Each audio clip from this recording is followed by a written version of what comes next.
Time ఇచ్చిర్రు, నీకు date ఇచ్చిర్రు, అన్ని మీడియాలో కూడా వాళ్ళని అబ్జెక్షన్స్ ఉంటే రైజ్ చేయండి అని చెప్పి టైం చెప్పేది. నేను రేజ్ చేసే టైం ఉంది, అప్పుడు మీరు దాన్ని అబ్జెక్షన్ చేసి ఇక్కడ లేదు ఈమెకు సంబంధం లేదని చెప్పేసి ఓట్లు అప్పుడు అబ్జెక్షన్ చేయాలి.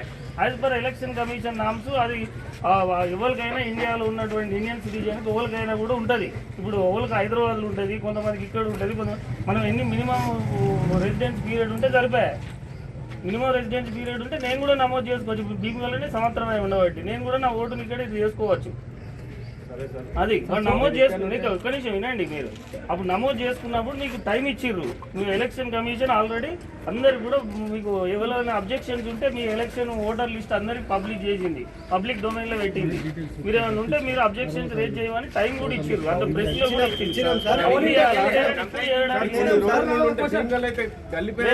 అది కాదు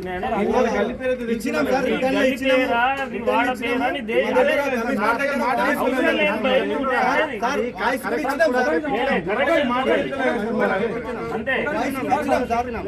కరెక్షన్స్ ఉంటే మీరు అప్పుడు మీ అబ్జెక్షన్ అప్పుడు చెప్పాలి.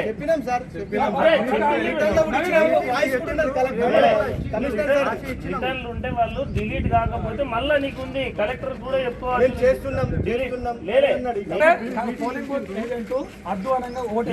100% ఉంటది. అట్లా నువ్వు నన్ను అద్దడానికి నువ్వు నాకు